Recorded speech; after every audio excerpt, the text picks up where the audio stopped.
પડો તો તમે ગમે તેટલા મોટા થઈ તો બી એ તો મિસિંગ ઓલવેઝ થાય કોઈ બી મોમેન્ટ. તો જ્યારે તમે અત્યારે પણ ક્યાંક તમને એવો ફેસ આવે, માનો ખોળો મળી જાય કે બહુ થાકીને આવ્યા અને મમ્મી બેઠી છે ખોળો ડાયરેક્ટ જઈને બસ બેસ આમ સુઈ જ ગયા, તો એ ફિલિંગ કેવી હોય?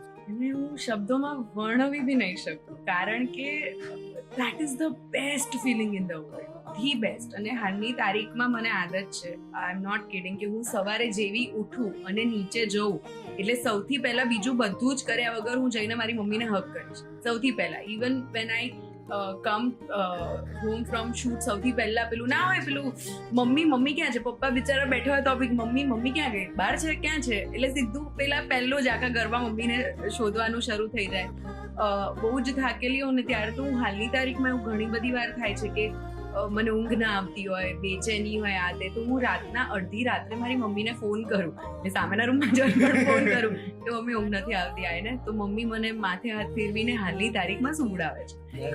બહુ જ બધી વખત એવું થયું છે કે ના આવતી હોય, આઈ એમ નોટ ફીલિંગ ગુડ, અને બહુ બધી વાર એવું બી થાય કે મમ્મી સૂતી હોય કે કઈ બી હોય તો જઈને પેલું આમ નાના છોકરાને જેમ આમ ઘૂસીને એની બાજુમાં જઈને સૂઈ જવું, એના ખોળામાં, એટલે કહેવાય ને એ શાંતિ આપે છે. ને શાંતિ તમે ક્યાં અનુભવશો? આવો નિસ્વાર્થ પ્રેમ તમને કોણ કરી શકે?